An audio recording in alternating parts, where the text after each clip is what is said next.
Hello दोस्तों, welcome to my YouTube channel educational अड्डा। दोस्तों, हम लोग एनसीईआरटी बेस्ड एमसीक्यू को प्रैक्टिस सेट के माध्यम से कवर कर रहे हैं, जिसमें हम लोगों ने अभी तक टोटल 38 सेट को डिस्कस किया है। आज के सेट में हम लोग सेट नंबर 39 को डिस्कस करेंगे। अगर आपने हमारे पहले की वीडियोस को नहीं देखा है तो उसे देख लीजिएगा। अगर अच्छी लगे तो अपने दोस्तों से शेयर कीजिए, लाइक कीजिए। तो चलिए स्टार्ट करते हैं आज के सेशन को। आज के सेट का पहला प्रश्न है, निम्नलिखित में से कौन अवध का अंतिम नवाब था। दोस्तों, अवध का अंतिम नवाब कौन था वो पूछ रहा है, तो कौन सा हो जाएगा? ऑप्शन नंबर बी हो जाएगा, वाजिद अली शाह। दोस्तों, ये अपने गद्दी पे कब बैठे थे, यानी शासन कब संभाले थे? तो 14 फरवरी 1847 ईस्वी को वाजिद अली शाह अपने राजगद्दी पर बैठे थे और अपना शासन संभाले थे। इसको ये हटे कब थे? तो 1856 ईस्वी में लॉर्ड डलहौजी के हड़प नीति के तहत डलहौजी ने अवध पर कुशासन का आरोप लगाकर उसे हड़प लिया। जबकि वाजिद अली शाह बहुत ही अच्छे और कुशल प्रशासक थे, जनता इनसे बहुत प्यार भी करती थी। उसके बावजूद भी डलहौजी ने अवध पर कुशासन का आरोप लगाया और वाजिद अली शाह को अवध छोड़ने पर मजबूर कर दिया। तो 1856 में ये अपने गद्दी को छोड़ दिए थे, यानी कि राज सिंहासन को छोड़ दिए थे। इस वजह से अवध का अंतिम शासक कौन हो जाएगा? तो वाजिद अली शाह जो है वो अवध का अंतिम शासक हो जाएगा। ऑप्शन नंबर सी इसका सही आंसर है। अगला प्रश्न है, पूर्ण स्वाधीनता का प्रस्ताव कांग्रेस के किस अधिवेशन में पारित किया गया था? पूर्ण स्वाधीनता मतलब कि पूर्ण स्वराज की मांग कांग्रेस ने किस अधिवेशन में पारित किया था? तो हो जाएगा इसका सही answer option number C, Lahore अधिवेशन। लाहौर अधिवेशन कब हुआ था अगर आपसे पूछे दोस्तों, तो याद रखिएगा 19 दिसंबर। कब? 19 दिसंबर 1929 ईस्वी को लाहौर अधिवेशन हुआ था, जिसकी अध्यक्षता जवाहरलाल नेहरू जी के द्वारा किया जा रहा था। और जवाहरलाल नेहरू जी ने ही लाहौर अधिवेशन में पूर्ण स्वाधीनता यानी पूर्ण स्वराज की मांग की थी। तो इसका सही answer option number C, Lahore अधिवेशन होगा। अगला प्रश्न है, बंगाल विभाजन की घोषणा के बाद किसके नेतृत्व में मुसलमानों का एक शिष्टमंडल वायसराय लॉर्ड मिंटो से मिला था? तो मुसलमानों का नेतृत्व किसने किया था जो कि वायसराय लॉर्ड मिंटो से मिलने गया था बंगाल विभाजन के टाइम पे? तो हो जाएगा ऑप्शन नंबर सी, आगा खां। आगा खां के नेतृत्व में मुसलमान के टोटल 35 मेंबर, कितने? 35 मेंबर जो है वो 10 अक्टूबर 1906 ईस्वी को लाहौर में लॉर्ड मिंटो से मिलने गया था। कहाँ पे? लाहौर में, लाहौर कहते हैं, शिमला में लॉर्ड मिंटो से मिलने गया था। कहाँ पे? शिमला में 10 अक्टूबर 1906 को 35 मुसलमान सदस्यों के साथ आगा खां लॉर्ड मिंटो से मिलने गए थे। अगला प्रश्न है, निम्नलिखित में से किस योजना को डिकी वर्ड प्लान के नाम से भी जाना जाता है? तो डिकी वर्ड प्लान के नाम से किसको जाना जाता है दोस्तों? जिसका सही आंसर ऑप्शन नंबर ए हो जाएगा, माउंटबेटन योजना। माउंटबेटन योजना को ही डिकी प्लान कहते हैं। इसको और क्या क्या कहते हैं? तो बाल्कन प्लान भी कहते हैं, इसमें योजना भी कहते हैं। कौन सा? इसमें योजना। तो ये सब याद रखिएगा। डिकी वर्ड प्लान को क्या क्या कहते हैं? माउंटबेटन योजना कहते हैं, इसमें योजना कहते हैं, या फिर बाल्कन प्लान भी कहते हैं। इसके तहत कहा क्या गया था? तो इसमें मतलब माउंटबेटन योजना के तहत था कि अलग अलग प्रांतों को सत्ता हस्तांतरण करने की बात कही गई थी और पाकिस्तान के भी मांग को स्वीकार किया गया था। इसका सही आंसर ऑप्शन नंबर ए हो जाएगा। अगला प्रश्न है, भारत में प्रकाशित समाचार पत्र बम्बई दर्पण के संस्थापक कौन थे? तो दोस्तों, बम्बई दर्पण के संस्थापक कौन थे? तो इसका सही आंसर ऑप्शन नंबर सी हो जाएगा, बाल शास्त्री जाम्बेकर। कौन थे? बाल शास्त्री जाम्बेकर बम्बई दर्पण के संस्थापक थे। ये किस भाषा में, अगर पूछे कि बम्बई दर्पण किस भाषा में शुरू किया गया था, तो ये याद रखिएगा मराठी भाषा में शुरू किया गया था। और इसका प्रकाशन कब किया गया था?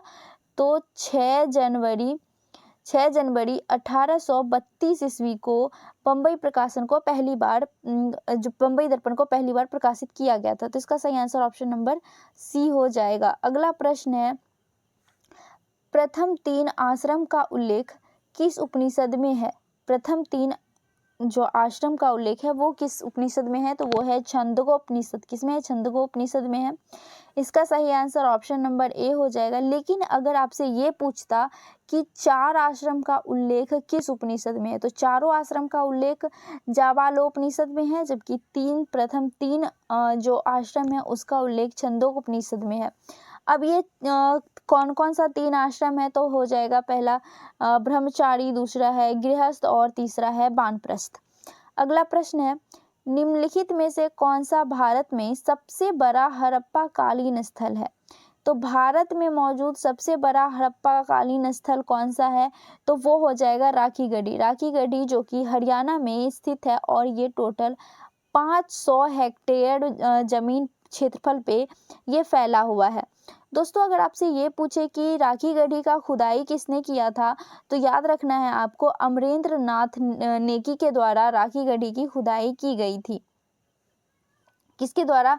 अमरेंद्र नाथ के द्वारा राखी गढ़ी की खुदाई की गई थी। तो इसका सही आंसर ऑप्शन नंबर बी हो जाएगा। अगला प्रश्न है, आर्यों के मूल निवास के संबंध में किस विद्वान का मत था कि इसका मूल निवास तिब्बत है? यानी तिब्बत मतलब आर्यों का मूल निवास तिब्बत को कौन बताया था? तो वो हो जाएगा option number C, Dayanand Saraswati ने आर्यों के मूल निवास तिब्बत को बताया था, यानी कि यह तिब्बत गृह सिद्धांत को दिए थे। जबकि अगर हम मैक्स मूलर की बात करें तो मैक्स मूलर ने कहा था कि आर्य जो है वो मध्य एशिया से आए थे, यानी कि मध्य एशिया का सिद्धांत मैक्स मूलर के द्वारा दिया गया था। दूसरा ऑप्शन है गंगानाथ झा। गंगानाथ झा जो है दोस्तों, इसका कहना था कि आर्य बर्मा, थाईलैंड और म्यांमार के तरफ से आए हैं, जबकि संपूर्णानंद का कहना था कि आर्य जो है उसका मूल जो निवास स्थल है वो भारत ही था, वो भारत का मूल निवासी है। ये संपूर्णानंद जी का कहना है। लेकिन इस क्वेश्चन में क्या पूछा है? तिब्बत से आए हुए हैं आर्य, ये सिद्धांत कौन दिए थे? तो दयानंद सरस्वती। इसलिए इसका सही आंसर ऑप्शन नंबर सी होगा। अगला प्रश्न है, किस धर्म का यह मत है कि मोक्ष इन जीवन में भी संभव है? इसे प्राप्त करने के लिए मृत्यु आवश्यक नहीं है। किसने कहा था ये? तो दोस्तों ये बौद्ध धर्म के द्वारा कहा गया है कि मोक्ष जो है वो इस जीवन में रह के भी संभव है।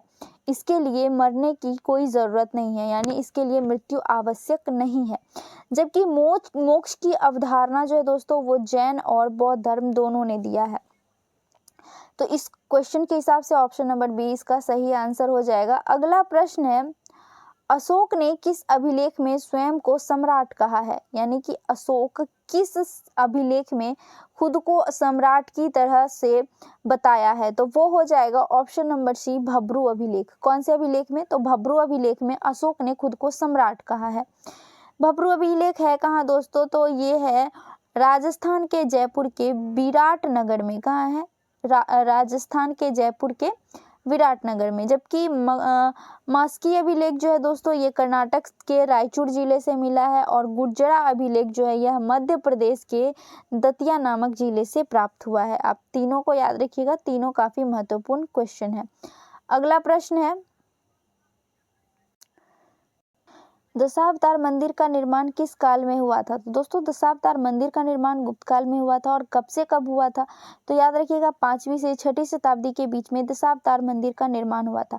पूछे कि अभी दशावतार मंदिर स्थित कहाँ है? तो ये याद रखिएगा आप, यूपी के ललितपुर जिले के देवगढ़ नामक जो गाँव है वहाँ से विष्णु जी को समर्पित ये मंदिर है, दशावतार मंदिर। अगला प्रश्न है, प्रसिद्ध शासक अमोध वर्ष द्वारा कविराज मार्ग की रचना किस भाषा में की गई? तो कविराज मार्ग की रचना किसके द्वारा की गई, पहले तो आप ये जानिए। तो अमोध वर्ष के द्वारा किया गया। और ये किस भाषा में किया गया? तो यह कन्नड़ भाषा में किया गया। किस भाषा में? कन्नड़ भाषा में। तो इसका सही आंसर ऑप्शन नंबर बी हो जाएगा। ये पूछा हुआ क्वेश्चन है, काफी महत्वपूर्ण है, तो आप सारे क्वेश्चन को याद करते चलिएगा। अगला प्रश्न है, दिल्ली सल्तनत के किस शासक ने शुद्ध अरबी सिक्के चलाए थे? कौन सा दिल्ली का शासक था जो कि शुद्ध अरबी सिक्का चलाया था? तो वो थे इल्तुतमिश। इसका सही answer option number D, Iltutmish हो जाएगा। दोस्तों इसके समय में 2 महत्वपूर्ण सिक्के चलाए गए थे, यानी इल्तुतमिश ने 2 महत्वपूर्ण सिक्के चलाए थे। कौन कौन से? तो पहला था चांदी का टका और दूसरा था तांबे का जीतल। ये दोनों क्वेश्चन भी इल्तुतमिश से रिलेटेड आते हैं एग्जाम में, तो आप याद रखिएगा। अगला प्रश्न है, निम्नलिखित में से किसने महाद्वीपीय विस्थापन का सिद्धांत दिया था? तो किसने महाद्वीपीय विस्थापन का सिद्धांत दिया था? तो जाएगा दोस्तों अल्फ्रेड वेगनर के द्वारा ये सिद्धांत दिया गया था। इसका सही आंसर ऑप्शन नंबर बी हो जाएगा। अगला प्रश्न है, म्यांमार के साथ कितने भारतीय राज्य सीमा साझा करते हैं? ये क्वेश्चन हम लोगों ने पिछले 3-4 सेट में इस क्वेश्चन को पढ़ा है, तो ये क्वेश्चन तो आपका बिल्कुल गलत नहीं होना चाहिए। कौन सा इसका आंसर होगा, जल्दी कमेंट करके बताइए। तो इसका सही आंसर ऑप्शन नंबर बी हो जाएगा, 4 भारतीय राज्य से म्यांमार जो है अपना सीमा साझा करता है। तो कौन कौन सा हो जाएगा? तो हो जाएगा अरुणाचल प्रदेश, मणिपुर, नागालैंड और मिजोरम। कौन कौन सा है? अरुणाचल प्रदेश, मिजोरम, मणिपुर और नागालैंड, ये 4 राज्य हैं जिससे म्यांमार अपना सीमा साझा करता है। अगला प्रश्न है, जोहार घाटी किस भारतीय राज्य में स्थित है? दोस्तों जोहार घाटी जो है यह उत्तराखंड में स्थित है। कहाँ पे है? उत्तराखंड के पिथौरागढ़ जिले में गौरी गंगा नदी के किनारे स्थित है। कहाँ पे है? उत्तराखंड के पिथौरागढ़ जिले में स्थित है ये जोहार घाटी। अगला प्रश्न है, निम्नलिखित में से किस प्रकार की नदियां में जल ग्रहण करने की क्षमता कम होती है? यानी वो ज़्यादा जल धारण नहीं कर सकते हैं, तो इसमें कौन सा हो जाएगा? तो ऑप्शन नंबर बी जो है वो प्रायद्वीपीय नदी, इसमें जल ग्रहण करने की क्षमता कम होती है। जबकि सबसे ज़्यादा की बात करें तो दोस्तों सबसे ज़्यादा जल धारण करने की क्षमता गंगा बेसिन में होती है। तो याद रखिएगा, इसका सही आंसर ऑप्शन नंबर बी होगा। अगला प्रश्न है, भारत में किस प्रकार के मृदा का सर्वाधिक उपयोग ईंट निर्माण में किया जाता है? सबसे ज़्यादा ईंट निर्माण में किस मिट्टी का प्रयोग किया जाता है पूछ रहा है, तो हो जाएगा ऑप्शन नंबर सी, लेटेराइट मिट्टी का।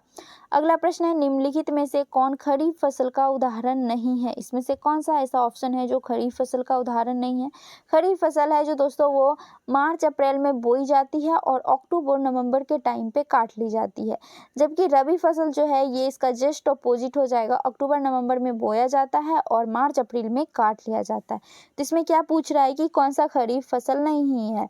तो इसका सही आंसर जो है वो हो जाएगा ऑप्शन नंबर डी, सरसों, जो कि एक रबी फसल है ना कि खरीफ फसल।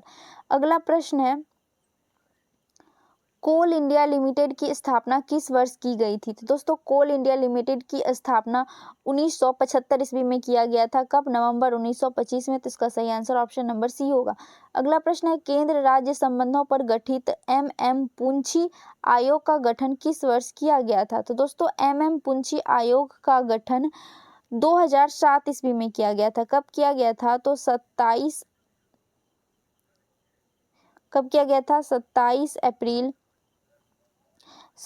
अप्रैल 2007 ईस्वी को MM पुंछी यानी मदन मोहन पुंछी की अध्यक्षता में केंद्र राज्य संबंधों के द्वारा गठित आयोग का गठन किया गया था। अगला प्रश्न है, भारतीय संविधान के किस अनुच्छेद के तहत राष्ट्रपति राज्यपाल की नियुक्ति करता है? तो कौन से अनुच्छेद में राष्ट्रपति राज्यपाल की नियुक्ति करता है ऐसा बताया गया है? तो वो हो जाएगा ऑप्शन नंबर बी, अनुच्छेद 155 के तहत राज्यपाल की नियुक्ति राष्ट्रपति करता है। और दोस्तों राज्यपाल जो है यह राष्ट्रपति के पश्चात पर्यंत होता है, यानी जब तक राष्ट्रपति चाहेगा राज्यपाल अपने पद पर बना रहेगा। अगला प्रश्न है, दोनों सदनों की संयुक्त बैठक की अध्यक्षता निम्नलिखित में से कौन करता है? तो दोस्तों संयुक्त बैठक की अध्यक्षता लोकसभा का अध्यक्ष करता है। इसका सही आंसर ऑप्शन नंबर बी हो जाएगा, लोकसभा का अध्यक्ष। अगर लोकसभा का अध्यक्ष उपस्थित नहीं है, किसी वजह से वो अनुपस्थित है, तो लोकसभा का जो उपाध्यक्ष है वो संयुक्त बैठक की अध्यक्षता करेगा। लेकिन अगर लोकसभा का अध्यक्ष और उपाध्यक्ष दोनों अनुपस्थित है तो उस केस में सुप्रीम कोर्ट के न्यायाधीश जो हैं वो संयुक्त बैठक की अध्यक्षता करते हैं। तो इसका सही आंसर ऑप्शन नंबर बी हो जाएगा। अगला प्रश्न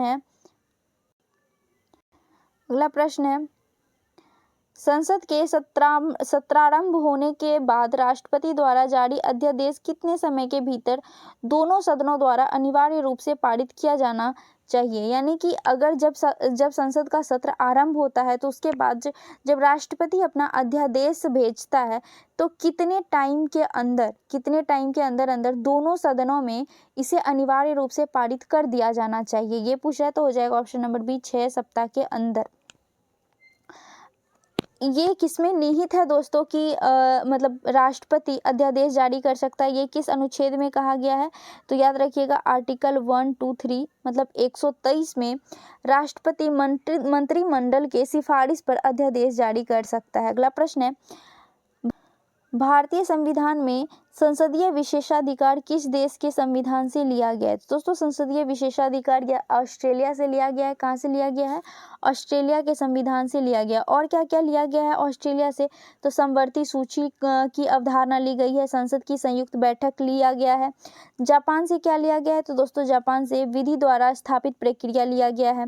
आयरलैंड से अगर बात करें तो राज्य की नीति निर्देशक तत्वों को लिया गया है, जबकि कनाडा से संघीय व्यवस्था, अवशिष्ट शक्तियां, राज्यों में राज्यपालों की नियुक्ति, ये सारी चीज कनाडा से लिया गया है। अगला प्रश्न है, किस अधिनियम के अंतर्गत प्रांतीय विषयों को 2 उपवर्गों में विभाजित किया गया है? ये 2 उपवर्ग कौन कौन से हैं? तो आरक्षित तथा हस्तांतरित।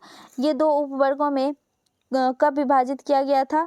तो भारत परिषद अधिनियम 1919 में। तो इसका सही आंसर ऑप्शन नंबर डी हो जाएगा, जिसको आप लोग प्रांतों में द्वैत शासन की बात करते हैं। तो प्रांतों में द्वैत शासन कब लगाया गया था?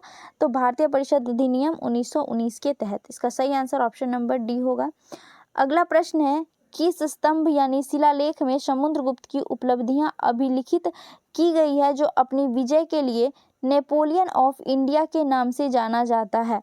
तो किस अभिलेख में उन्होंने खुद को नेपोलियन ऑफ इंडिया बताया? तो वो हो जाएगा इलाहाबाद स्तंभ। इसका सही आंसर ऑप्शन नंबर डी हो जाएगा। इलाहाबाद स्तंभ में क्या कहते हैं, समुद्रगुप्त को भारत का नेपोलियन कहा गया है। क्यों कहा गया है? तो दोस्तों समुद्रगुप्त अपने जीवन काल में कभी भी हार का सामना नहीं किए थे, इसीलिए इसको भारत का नेपोलियन कहा जाता है। अगला प्रश्न है, भारतीय संविधान की प्रस्तावना में भारत को किस रूप में घोषित किया गया है? तो दोस्तों भारतीय संविधान की प्रस्तावना में भारत को एक सार्वभौमिक, समाजवादी, धर्मनिरपेक्ष, प्रजातंत्र, गणतंत्र के रूप में बताया गया है। तो इसका सही आंसर ऑप्शन नंबर सी हो जाएगा। अगला प्रश्न है, निम्नलिखित में से कौन सा मूलभूत अधिकार नहीं है? इसमें से कौन सा अधिकार है जो मूलभूत अधिकार नहीं है, यानी मौलिक अधिकार नहीं है? तो चलिए देखते हैं। पहला है संवैधानिक प्रतिकार का अधिकार, ये बिल्कुल मौलिक कर्तव्य मतलब मौलिक अधिकार है। शांतिपूर्ण एकत्र होने का अधिकार, ये मौलिक अधिकार नहीं है, यह स्वतंत्रता का अधिकार है, जो कि आर्टिकल नंबर 19 के 1 में इसका वर्णन किया गया है। किसमें? शांतिपूर्ण एकत्र होने का, यानी कि संगठन बनाने का जो अधिकार है वो आर्टिकल 19 के 1 में है। तो इसका सही आंसर ऑप्शन नंबर बी हो जाएगा।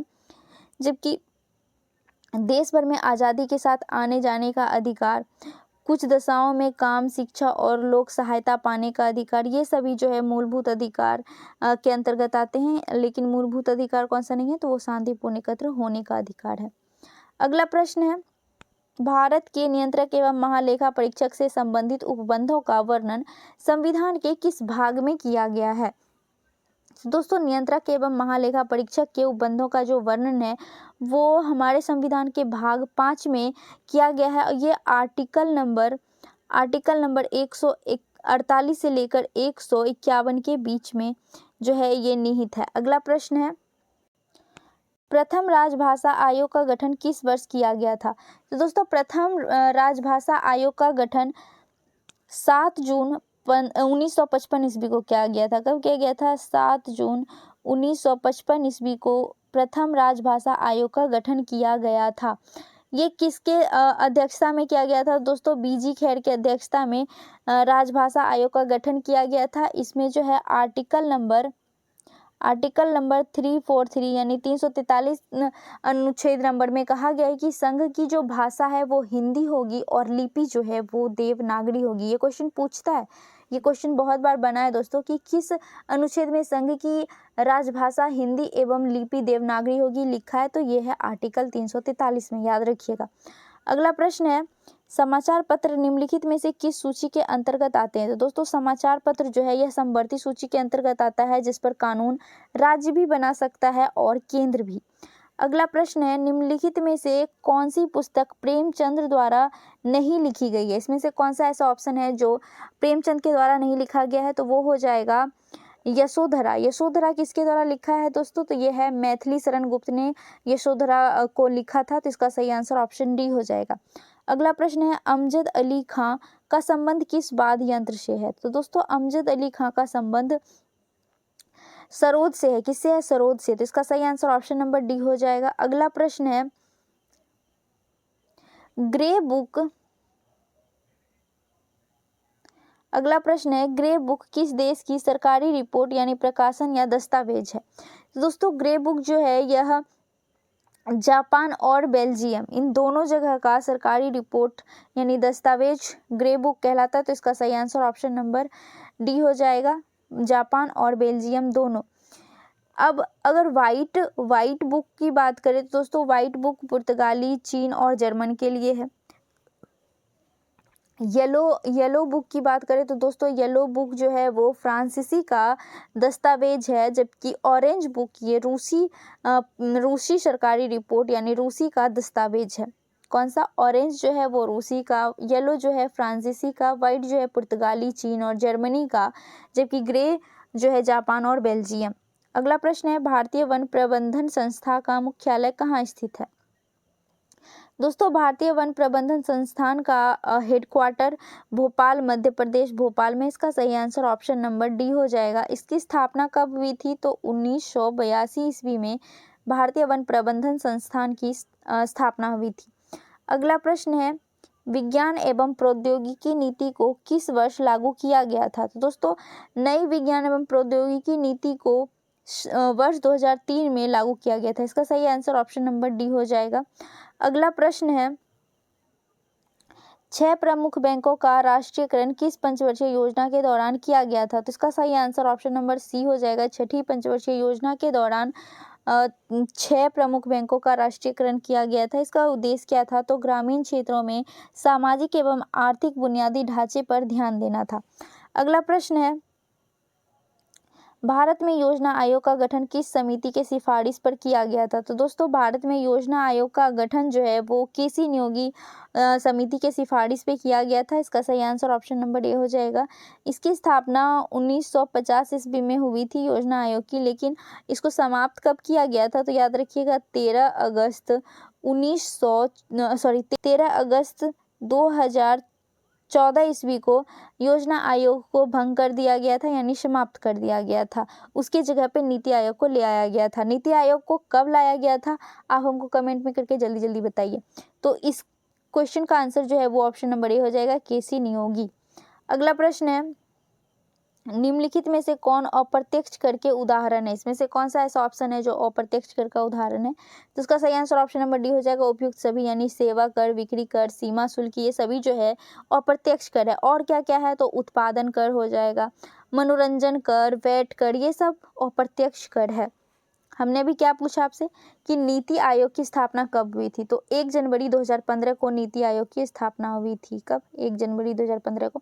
और याद रखिएगा इसके अध्यक्ष कौन होते हैं? योजना आयोग हो या नीति आयोग, दोनों के जो हेड होते हैं वो प्रधानमंत्री होते हैं। अगला प्रश्न है यदि किसी अर्थव्यवस्था में अच्छी और बुरी मुद्राएं एक साथ प्रचलन में है तो बुरी मुद्रा अच्छी मुद्रा के प्रचलन से बाहर कर देती है, यानी कि बुरी मुद्रा जो है वो अच्छी मुद्रा को प्रचलन से बाहर कर देती है। यह क्या है? तो दोस्तों यह जो है ग्रेशम का नियम है। ग्रेशम ने इस नियम को दिया था। तो इसका सही आंसर ऑप्शन नंबर बी हो जाएगा। अगला प्रश्न है निम्नलिखित में कौन ग्रीन हाउस गैस का उदाहरण नहीं है? इसमें से कौन सा ऐसा ऑप्शन है जो ग्रीन हाउस गैस का उदाहरण नहीं है? तो हो जाएगा carbon monoxide. Option number C CO जो है ये कार्बन मोनोऑक्साइड, ये ग्रीन हाउस गैस नहीं है। जबकि कार्बन मोनोऑक्साइड में लेड की मात्रा पाई जाती है, जो हम सांस लेते हैं अगर उसमें तो वो हमारे फेफड़े में चला जाता है और वो हमारे फेफड़े को फिर नुकसान पहुँचाता है।